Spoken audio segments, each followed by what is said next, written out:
Recent Pentagon audits have revealed that the Pentagon has spent billions of dollars less aiding Ukraine than was originally reported. How exactly did this happen? And is this just more evidence that the we're spending too much on Ukraine argument is kind of bunk?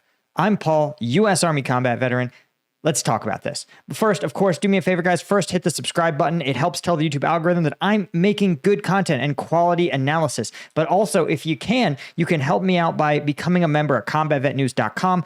Every Tuesday and Thursday, we drop uncensored combat videos right from the front line, stuff YouTube would never let me show you. The link's in the description.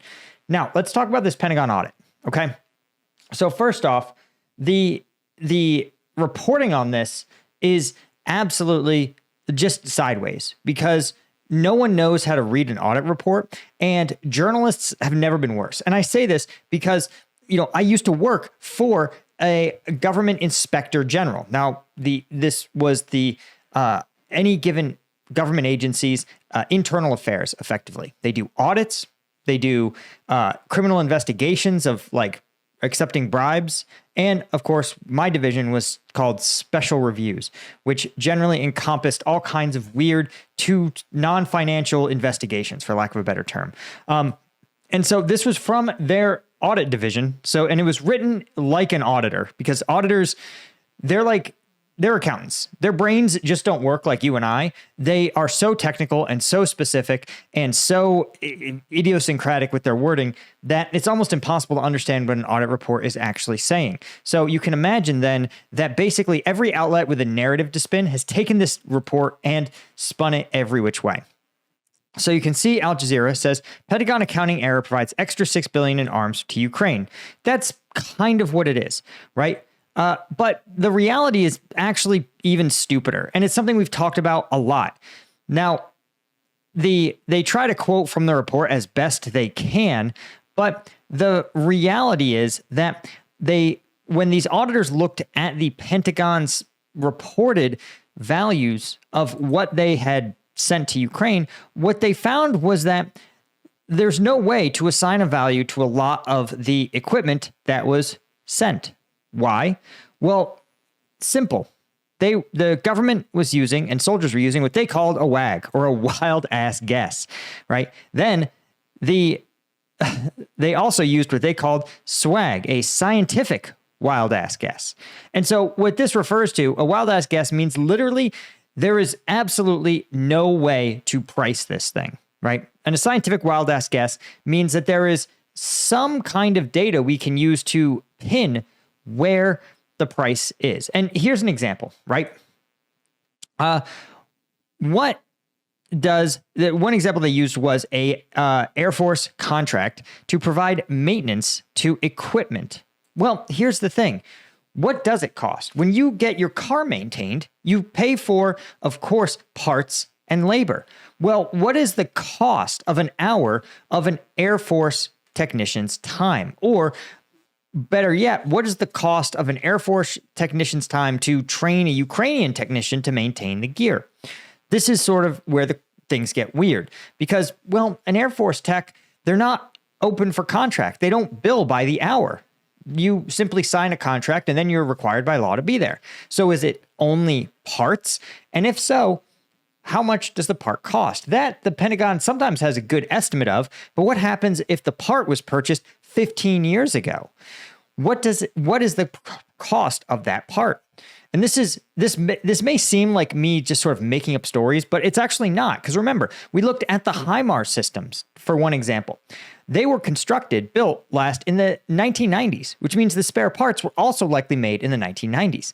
Well, inflation, if you work back inflation, the price of, a can of Coke in the 90s was, 50 cents. Well, now it's, $2. So how do you use $2024? Do you use $1990? Do you use something else? Do you use its equivalent part today? But a modern system is going to be computerized, GPS guided, ultra precise. It may not even be the same system. This is why these estimates are actually really hard to do. And again, there's going to be there's a bunch of reporting that's going to tell you things like the Pentagon hid billions of dollars of stuff. And the Pentagon, most of these regular normie soldiers don't have an incentive to hide anything, right? Here's a good example. The U.S. Navy transferred 24 boats to Ukraine and got compensation, right, from the taxpayer to replenish its stocks. And the Navy said, well, we purchased 33 boats, 9 more than they were given, than they handed over, for $1 million a pop. Now, they talked about, oh, well, did you overvalue these boats? Well, maybe not. And so, again, the issue is the Navy may have said, listen, these 24 boats were purchased for the 2024 or 2025 equivalent of $2 million a piece because they were high end for the time. They were ultra capable for the time.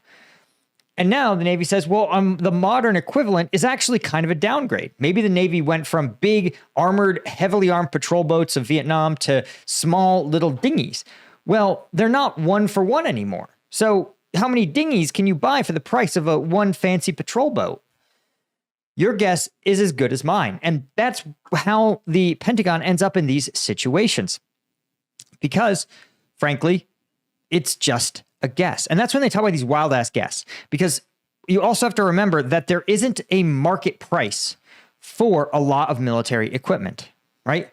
The military has a pretty good sense in their contracts of how much it costs to make stuff, but services, military services, there really isn't a market for it, particularly if it's provided by uniformed service members.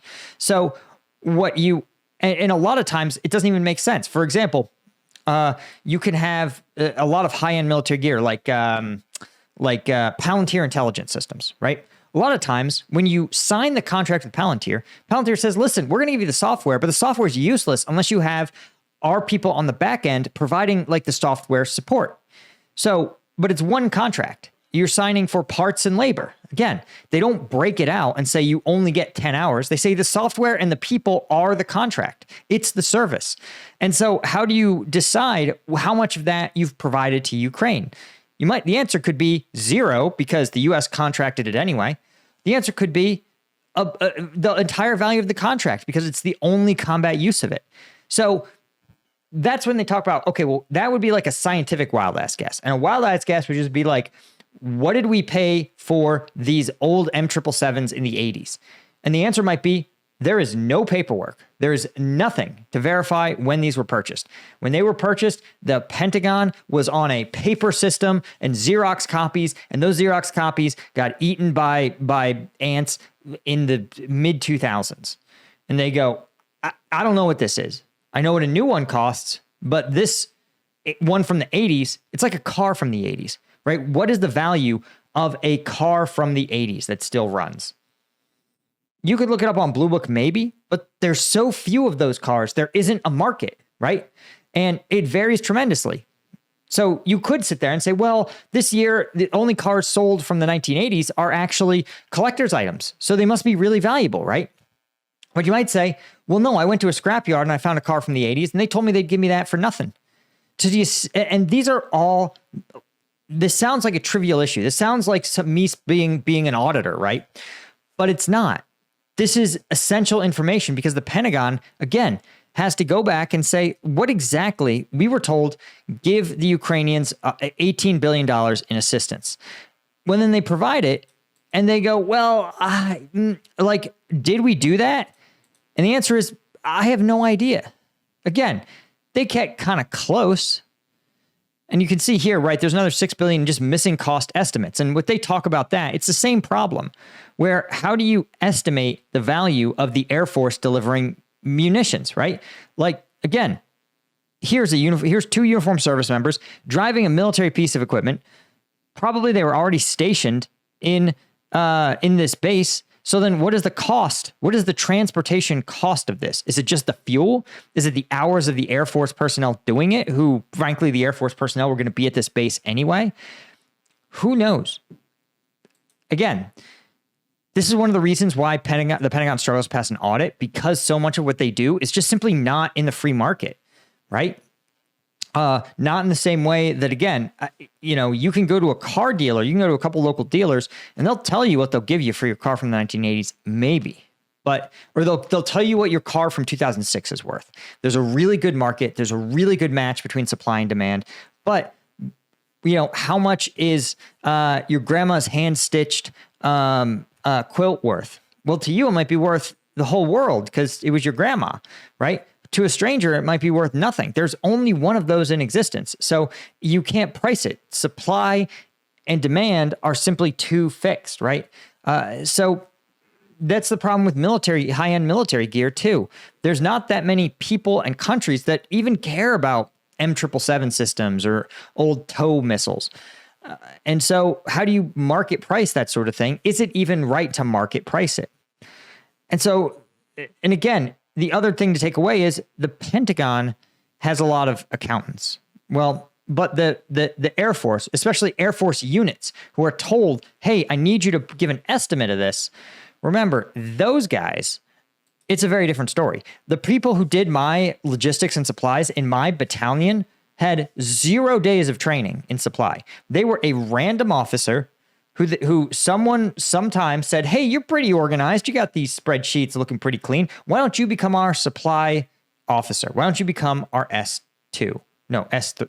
Why don't you become our S4? Right? And he said, well, I'm trained to be an MP. I don't have any training in this. They said, don't worry about it. You'll figure it out. Congratulations. You're the new S4. That's actually unironically how this works. And so when you're like, wow, the Pentagon can't do accounting for shit. Yeah. That's because they don't have enough accountants at the battalion level, at the unit that actually turns screws and pushes things, right? So again, it is hard for me to, you have to understand that Pentagon math is insane. And the big takeaway, I think, is that when we talk about how much we provided to Ukraine, again, a lot of the haters of the world, I'm just going to call them haters. A lot of the Russian propagandists will say, America's spending too much money on those Ukrainians. We're spending too much money helping them. We should spend the money here at home, right?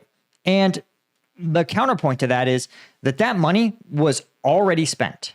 A lot of this equipment was presidential drawdown authority, which means it was leftovers from the global war on terror that we gave away, that some unit had on their books.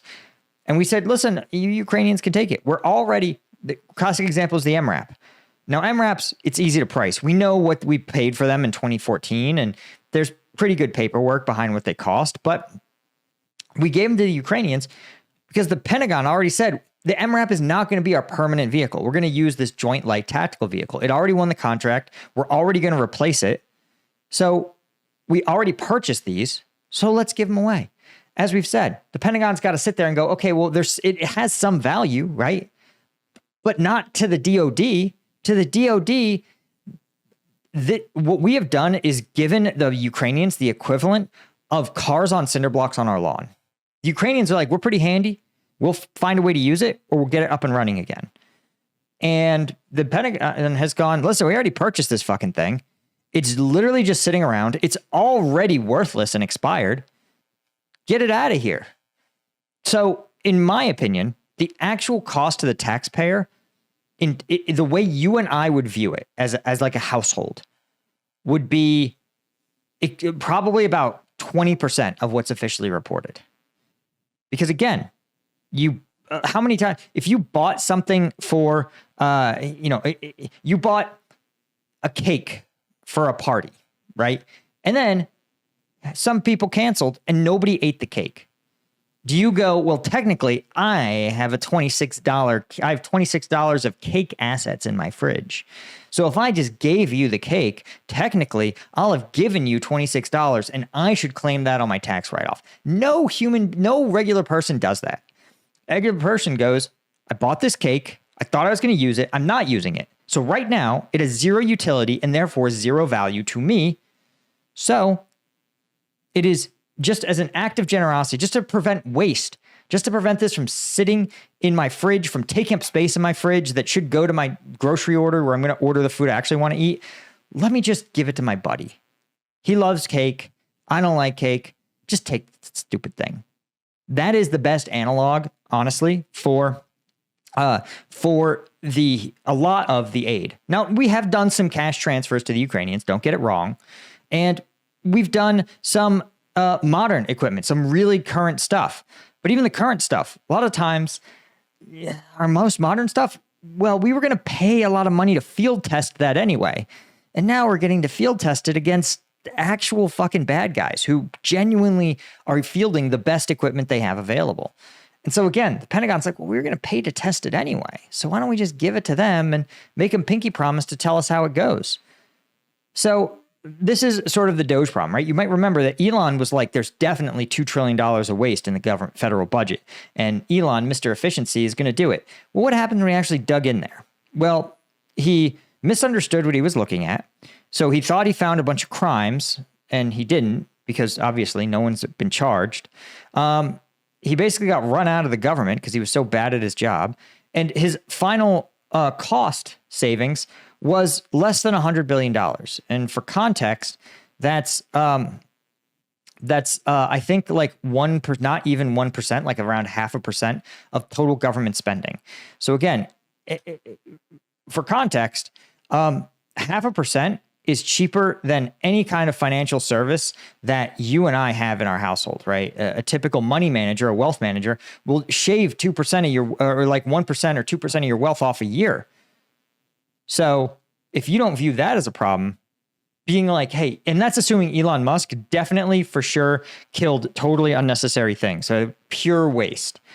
But he didn't. He killed some programs that actually had some value. Maybe were all of them equally serving U.S. interests? No, but that's the job of elected politicians, right? They get elected by the people to decide, hey, is supporting a transgender ballet in Chile, is that actually serving American interests? And if the elected officials go, no, dude, that's not the values we want to project onto the world, or projecting our values in that way isn't really what we want to be doing, that's their job to figure out. It's certainly not Elon Musk, whose values include like inseminating as many women as possible while ignoring their kids.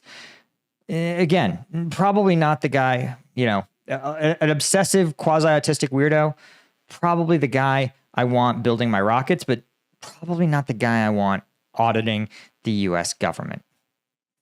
Anyway, hit subscribe. Thanks a lot.